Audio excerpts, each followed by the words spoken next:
Assalamualaikum warahmatullahi wabarakatuh. Kepada yang terhormat, Ibu Cindy Marisa, selaku dosen mata kuliah konseling pernikahan dan keluarga. Saya, Retna Wardatu Nafisya, dengan NPM 2021 01 500 750 kelas R5K ingin memaparkan penjelasan mengenai komunikasi dalam keluarga. Sebelum kita memahami apa itu pengertian komunikasi dalam keluarga, kita harus tahu terlebih dahulu apa itu komunikasi. Komunikasi adalah suatu proses ketika seseorang atau beberapa orang, kelompok, organisasi, dan masyarakat menciptakan dan menggunakan informasi agar terhubung dengan lingkungan dan orang lain. Komunikasi adalah suatu proses penyampaian informasi, pesan, ide, gagasan dari suatu pihak kepada pihak lain. Pengertian komunikasi dalam keluarga. Komunikasi dalam keluarga adalah proses hubungan timbal balik antara anggota keluarga, dan komunikasi dalam keluarga adalah komunikasi antara orang tua dan anak dengan tujuan membentuk kasih sayang dan kepercayaan dalam suatu hubungan dengan menerapkan keterbukaan pendapat, keterbukaan keinginan, dan keterbukaan dalam bersikap, sehingga akan terbentuk saling pengertian antara anggota keluarga. Komunikasi antara suami dan istri. Komunikasi suami dan istri dimulai sejak pernikahan, bahkan lebih awal, sehingga terbina saling pengertian dan saling memahami. 2. Komunikasi antara anak dan orang tua dimulai sejak lahir, bahkan sejak bayi dalam kandungan. Bayi mempunyai kemampuan untuk berkomunikasi. Dengan mengajak bayi berbicara atau berkomunikasi sejak dini akan meningkatkan kecerdasan dan mempercepat berbicara. Lalu, bagaimanakah sifat-sifat komunikasi dalam berkeluarga? Ada 4 sifat berkomunikasi dalam berkeluarga, diantaranya A. Bersifat verbal dan non-verbal. Bersifat verbal, apabila terjadi komunikasi yang dia ucapkan. Komunikasi verbal dipengaruhi oleh sifat dan nada suara, getaran suara, alunan suara, nyaring suara, dan sifat kata-kata yang diucapkan.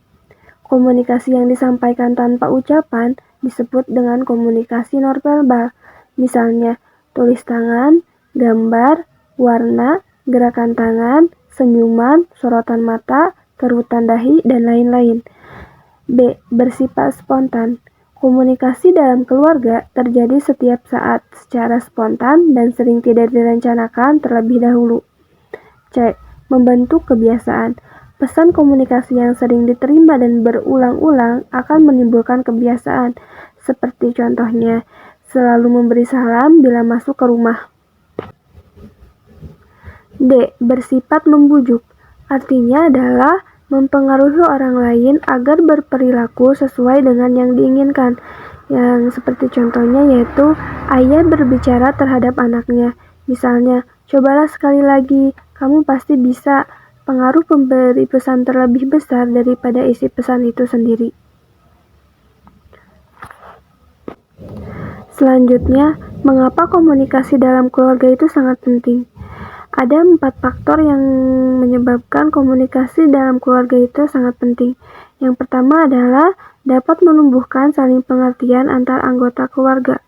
Setiap individu atau anggota keluarga mempunyai watak, sifat, sikap, dan kemampuan yang berbeda-beda. Dapat membentuk kepribadian. Komunikasi yang terisi nilai moral dan norma sangat penting peranannya dalam membentuk kepribadian. Contohnya misalnya, ibu berbicara kepada anaknya, "Nak, bicaralah dengan sopan dengan ayah, jangan membentak-bentak." Selanjutnya adalah dapat memenuhi kewajiban kejiwaan dalam tiap anggota keluarga. Setiap anggota keluarga membutuhkan rasa aman, bahagia, dan merasa dibutuhkan. Yang terakhir adalah dapat saling membantu kesulitan. Kesulitan yang dialami oleh setiap anggota keluarga harus dapat ikut dirasakan oleh setiap anggota keluarga, terutama orang tua dan anak. Prinsip komunikasi dalam keluarga. Yang pertama yaitu membangun citra diri yang positif. Setiap orang memiliki citra diri atau gambaran tentang dirinya sendiri. Ia ingin melihat dirinya sebagai orang yang baik, disukai orang, berguna, dan mampu melaksanakan tugasnya dengan baik. Inilah yang disebut dengan citra diri yang positif. 2. Rasa aman. Dalam berkomunikasi, kita harus bebas dari perasaan takut, was-was, cemas, dan sebagainya. Orang tua harus dapat menciptakan suasana yang bebas dan menyenangkan, sehingga anak dapat mengemukakan pendapatnya atau isi hatinya dengan leluasa tanpa rasa takut. Contohnya, ayah berbicara kepada anaknya, "Kemukakan saja, sampaikan dengan sejujurnya, karena dengan jujur itu adalah yang terbaik. Tidak perlu takut dan khawatir ya nak." 3. Rasa kebersamaan. Meskipun kebutuhan setiap anggota keluarga berbeda, namun ada kebutuhan bersama, yaitu kebahagiaan dan kesejahteraan bersama. Jadi komunikasi perlu dilaksanakan dengan asas kebersamaan. Yang keempat adalah pendekatan secara individu, orang per orang. Setiap individu dalam keluarga mempunyai status, kepribadian, serta kondisi yang tidak sama. Oleh karena itu, dalam berkomunikasi, kita perlu memperhatikan perbedaan setiap anggota keluarga tersebut. Misalnya, cara berkomunikasi orang tua dan anak berbeda dengan cara berkomunikasi suami dan istri. 5. Keluarga sebagai penerus kebudayaan. Orang tua memiliki kewajiban melestarikan budaya keluarga yang dianggap baik, khususnya dalam proses kebiasaan perilaku sehari-hari. Misalnya, melestarikan kebudayaan sungkem dalam keluarga Jawa. 6. Pengakuan dan perlakuan yang layak kepada setiap anggota keluarga yang berada di dalam keluarga. Dalam berkomunikasi, kita harus menerima anggota keluarga sebagaimana adanya. Setiap anggota keluarga perlu menerima perlakuan yang layak. Hal ini dimaksudkan agar selalu anggota keluarga, termasuk asisten rumah tangga, merasa ikut tergabung, bertanggung jawab atas kebahagiaan kesejahteraan keluarga. Perlakuan yang tidak layak akan mengurangi kebahagiaan dalam keluarga. Misalnya, sikap seorang ibu yang selalu menguring-uringkan. Yang terakhir adalah menyadari keterbatasan kemampuan berkomunikasi. Komunikasi dalam keluarga sering mengalami kesulitan atau hambatan yang tidak dapat diatasi karena di luar jangkauan kemampuan keluarga. Misalnya, anak yang gagap, hiperaktif, kurang pendengaran, dan sebagainya menghambat komunikasi. Cara mengatasinya harus meminta bantuan kepada orang lain atau tenaga ahli. Misalnya, dokter, psikiater, psikolog, atau terapi berbicara, dan konselor. Keterampilan berkomunikasi. Keterampilan berkomunikasi dalam keluarga ada 6. Yang pertama yaitu keterampilan mendengar aktif. Yang kedua yaitu keterampilan berdialog. Yang ketiga yaitu menyampaikan pesan aku. Yang keempat yaitu memahami perasaan orang lain. Yang kelima yaitu mengendalikan emosi. Yang keenam yang terakhir adalah keterampilan menyesuaikan diri terhadap perilaku komunikasi orang lain. Cara berkomunikasi dengan keluarga. Yang pertama yaitu dengan anak. Pahami perkembangan jiwa anak dan sesuaikan dengan umumnya. Hindari komunikasi ancaman. Jangan mudah mengumbar janji dalam setiap omongan. Berikan hadiah atas apresiasi karena hasil tanpa dijanjikan terlebih dahulu.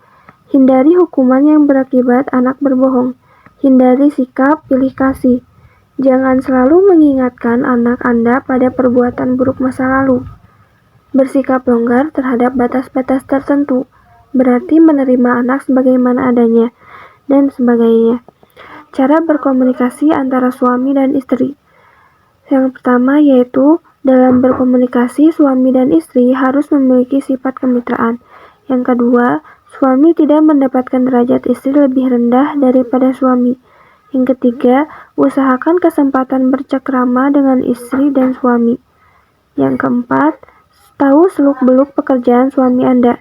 Yang kelima yaitu, hindari sikap mengurai. Yang kelima adalah Hindari sikap mengurai, mencurigai, dan memerintah. Yang terakhir adalah cara berkomunikasi orang tua dan mertua.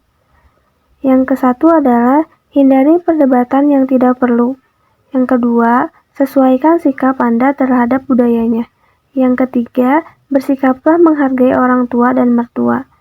Yang keempat, tanamkanlah dalam diri Anda bahwa ikatan perkawinan adalah ikatan keluarga. Yang kelima yaitu, jadilah pendengar yang aktif dengan artian menunjukkan sikap peduli terhadap keberadaannya. Yang terakhir yaitu, tumbuhkan sikap peduli sehingga mereka merasa Anda memang keluarganya.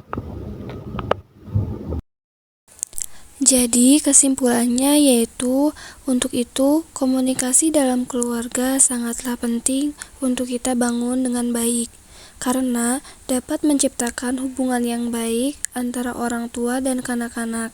Di samping itu, komunikasi keluarga dapat memberikan pengertian pada anak-anak tentang pesan-pesan komunikasi yang mampu meningkatkan minat belajar anak-anak tersebut.